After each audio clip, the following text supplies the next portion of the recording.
Look at, आज हम क्या डिस्कस करने वाले हैं, कैथेड्रल टाउन्स, मतलब ऐसे टाउन जहाँ पे चर्च बने हुए थे। ठीक है, बहुत अच्छा छोटा सा ही टॉपिक करेंगे, लेकिन समझो इसको।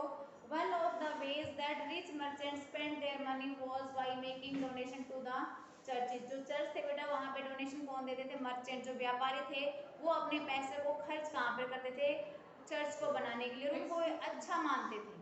मीन्स उनको क्या फायदा होता है चर्च में डोनेट? उनको पावर मिलती थी। देखो चर्च के अंदर जो पोप है, पोप के पास सारी पावर है। जो जितना ज्यादा डोनेशन देगा चर्च, पोप उसकी बात मानेगा। दो लोगों ने बराबर दे दिया तो किसको पास मिलेगा? दोनों को इक्वल मिलेंगे। मौके की बात होती है, ये समझा करो चीजों को। अब यूएनओ है, एक इंटरनेशनल ऑर्गेनाइजेशन है ना, वहाँ पे आज के दिन सबसे ज्यादा पैसा कौन लगा रहा है? अमेरिका लगा रहा है। ठीक है, अब पीछे हमारा WHO था, वहाँ पे हेल्थ ऑर्गेनाइजेशन था, वहाँ पे पैसा कौन लगा रहा था? चाइना लगा रहा था। तो जो जिसका जितना ज्यादा रेशियो होगा उसकी उतनी ही ज्यादा पावर होगी, ऐसा माना जाता है। कहीं कॉन्स्टिट्यूशन में नहीं लिखा हुआ। ठीक है, अब जाओ। अब देखो मैंने क्या बताया, जो रिच मर्चेंट थे वो अपना पैसा कहाँ पे खर्च करते थे? चर्च को बनाने के लिए वो डोनेशन देते थे फ्रॉम द 12th सेंचुरी। कौन से में? 12th century. अब कल मैंने एक बच्चे से पूछा था 12th की स्पेलिंग बताओ। लक्की, 12th की स्पेलिंग बताना स्टैंडर्ड। क्या ये ठीक है? बैठ जाओ। बच्चे एफ को भूल जाते हैं। 12th में एफ आता है। ठीक है, देखो from the 12th century large churches called cathedrals. ध्यान से देखो, 12th सेंचुरी में जो बड़े बड़े चर्चेज थे उनको क्या बोला गया है? कैथेड्रल्स बोला गया है। वर बीइंग बिल्ड इन फ्रांस, और कहाँ पर बनाए गए थे? उनको फ्रांस में बनाया गया। These belongs to monasteries. Monasteries क्या होते हैं? मठ। ये मठ से बिलोंग करते थे। But different groups of people contributed to their construction with their own labour. लेकिन कई लोग जो है वो अपने ढंग से वहां पर क्या करते थे? कंस्ट्रक्शन लगाते थे। उनकी खुद की लेबर थी, मटेरियल्स था और मनी था। Cathedrals were built of stone. अभी चर्च किससे बने होते थे बेटा? स्टोन से। अंडरलाइन कर लो, स्टोन से बने होते थे। And took many years to complete, और कई सालों लग जाते थे इनको कंप्लीट होने में। जैसे हम घर बनाते हैं, घर में भी 1 साल लग जाता है ना। चर्च थोड़े बड़े बड़े लेवल के होते थे। ठीक है, वहाँ पे लोग रहते भी थे, अलग अलग रूम्स भी बने होते, तो कई कहते कई सालों लग जाते थे इसको बनने में। एज दे वर, आज के टाइम में मर्चेंट्स बनाते हैं चर्च को। बना तो कोई भी सकता है बेटा, ये तो सिर्फ डोनेशन देते थे। बनाने के लिए तो कोई भी बना सकता है। अब टेम्पल के सिर्फ पुजारी बनाते हैं क्या? बिजनेसमैन बनाते हैं? पैसा तो देखो आपने देखा होगा, बड़े बड़े स्टार भी टेम्पल में कितना डोनेशन दे के आते हैं। देखो बनाने को कोई भी इंस्टीट्यूशन कोई भी बना सकता है, लेकिन डोनेशन नॉर्मली वही देगा ना जिसके पास पैसा होगा। व्यापारियों के पास आज के दिन सबसे ज्यादा पैसा, बता दो। बिजनेस के पास, बिजनेसमैन के पास इतना पैसा है क्या वो गवर्नमेंट जॉब करने वाले के पास हो सकता है? नहीं हो सकता। इसलिए डोनेशन और नॉर्मली बेटा कौन देते हैं? जो बिजनेस करते हैं। ठीक है, ध्यान से देखते जाना। बहुत आज वाला चैप्टर अच्छा है। अभी हमारे क्या बने हुए थे बेटा? स्टोन से बने हुए थे, कई सालों लग जाते थे इनको बनने में। As they were being build the area around the cathedral becomes more populated, और जब इनको बना दिया जाता था वो एरिया ज्यादा पॉपुलेटेड हो जाता, मतलब जनसंख्या वहां पर क्या होती थी? इकट्ठी हो जाती थी। And when they were completed they became centres of pilgrimage. अब ध्यान से देखो, जब ये बन जाते थे उस जगह क्या क्या बना दिया जाता? धार्मिक स्थान। पिलग्रिमेज क्या होता है बेटा? जहाँ पे धर्म से रिलेटेड बातें की जाती हैं। अब तुम कहते हो कई बार लोग कहाँ जा रहे हैं? पिलग्रिमेज में, तो धार्मिक यात्रा पर जा रहे हैं। जहाँ ये बन गया वहाँ पे लोग आने लगे, और वहाँ पर क्या माना जाने लगा? उस चीज को पवित्र माना। चर्च में रूम भी होते थे, तो मैं वहाँ कोई भी जाके रह सकता। नहीं नहीं बेटा, वो सिर्फ वहाँ पे बिशप होते हैं, प्रीस्ट होते हैं, उनके लिए, पोप के लिए। ठीक है, चर्च के पास बहुत ज़्यादा ज़मीन भी होती थी, उस ज़मीन पे काम करने वाले जो लेबर होती थी उनके लिए। ठीक है, ऐसे हम आम आदमी नहीं जा सकते। ठीक है, this small towns developed around them, और जहाँ चर्च बनते थे उसके आस, वो भी नहीं जाते। क्या बेटा? वो उनके पास तो इतने पैसे होते थे, वो रहने की लिए व्यवस्था नहीं है उनकी, बस आप वैसे जा सकते हो थोड़े टाइम के लिए।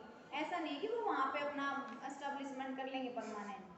ठीक है, वो किस पर्पज से दे रहे हैं कि उनको कहीं ना कोई बाद में पोप उनको कुछ फायदा देगा। आज मैं के वो दिन तो तुम्हें वैसे भी पता, इतने मरीज जाऊँ, मैं वो क्यों रहेंगे चर्च में? उनके तो हाँ खुद के नहीं, इतने चर्च पैसे बेटा हैं। नॉर्मली क्या है, धार्मिक जो रिलीजियस लीडर थे ना वो लोग वहाँ पे रहते थे। ठीक है, अब देखो उसके आसपास जहाँ चर्च बना दिया ना, अब देखो ये चर्च की पिक्चर देखो कितना बड़ा हो सकता है।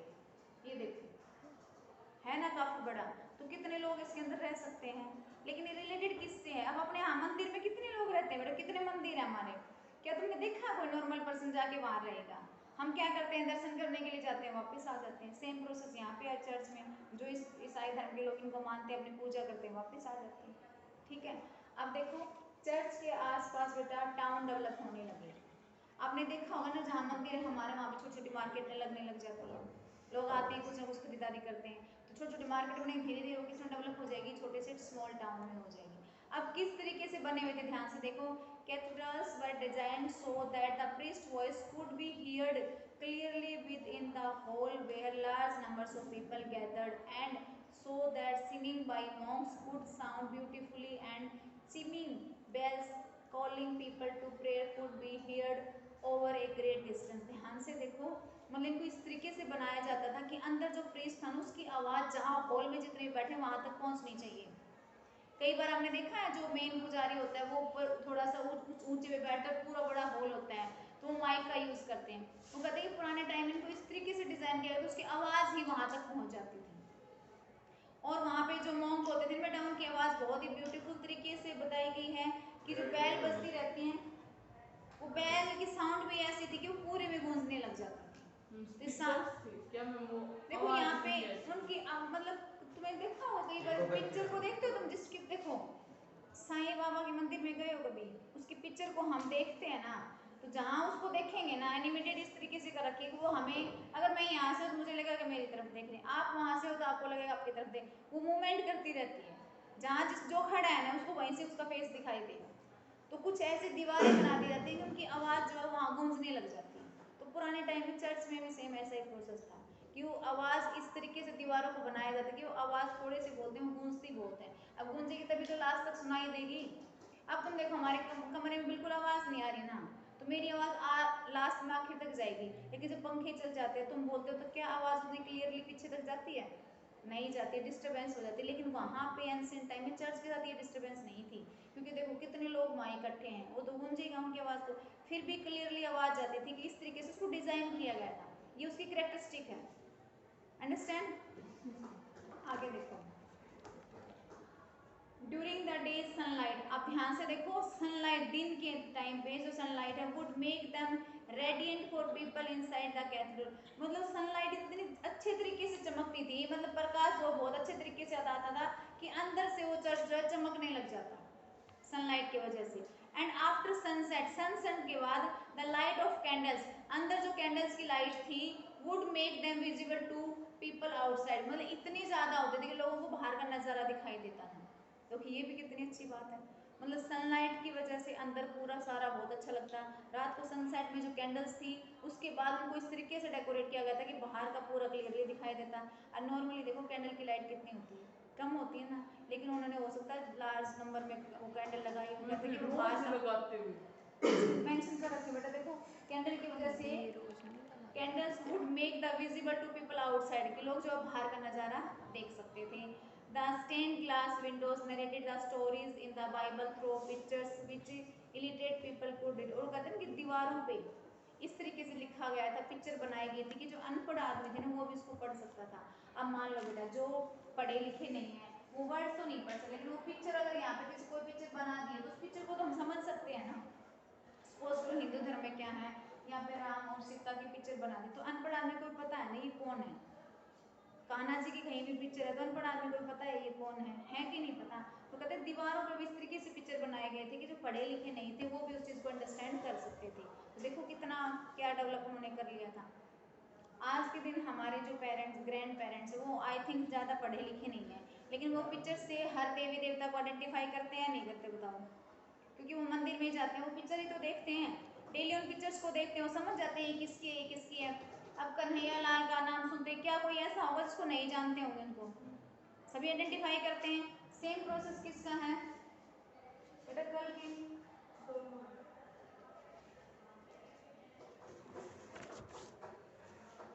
अब आगे देखो, अब क्या होता है इसमें, नेक्स्ट पेज पे देखो बेटा, crisis of the 14th century. 14th century में कुछ क्राइसिस आता है, कोई प्रॉब्लम आती है, कहाँ पे? यूरोप में। उस प्रॉब्लम में कैसे वो सर्वाइव करते हैं वो देखेंगे। देखो by the early 14th century Europe economic expansion slow down, Europe का जो इकोनॉमिक एरिया था वो स्लो डाउन हो जाता है।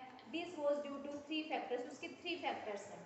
अब किस वजह से इकोनॉमी डाउन हो जाती है? देखो first of all in northern Europe by the end of the 13th century the warm summer of the previous 300 सालों से जो गर्मी थी वो किस में चेंज हो जाती है, have given way to bitterly cold summers.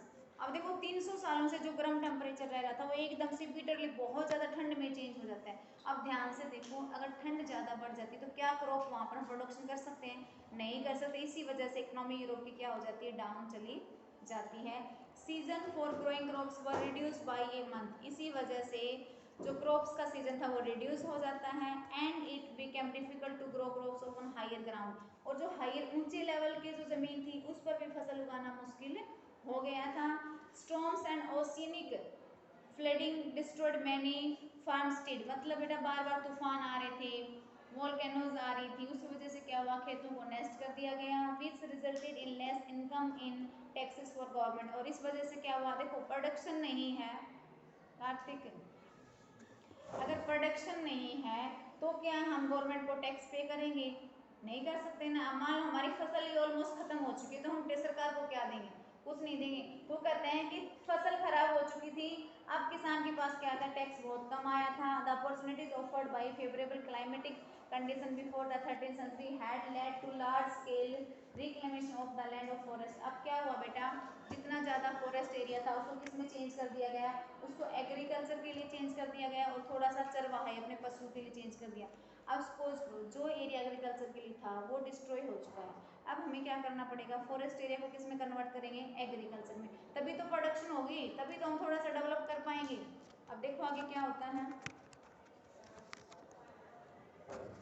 But intensive ploughing had exhausted the soil despite the practice of the flood rotation of the crop। वो ध्यान से देखो, फॉरेस्ट एरिया को किस में चेंज कर दिया, एग्रीकल्चर में चेंज कर दिया। एग्रीकल्चर में चेंज करने के बाद पशुओं के लिए जो चरवाए वाली जमीन थी वो भी धीरे धीरे क्या होने लगी, कम होने लगी। और हमने क्या पढ़ा था बेटा, पहले फसल जो है उसमें होती थी, 2 लेयर में थी ना, एक पोर्शन पे तो फसल वो प्रोडक्शन करते थे, दूसरा खाली रहता था, फिर उन्होंने चेंज किया 3 लेयर में चेंज किया। वो कहते हैं 3 लेयर में चेंज करने के बाद या 3 रोटेशन में चेंज करने के बाद भी because clearance was not accompanied by proper soil conservation, उसके बाद भी बहुत ज़्यादा प्रोडक्शन नहीं होती है।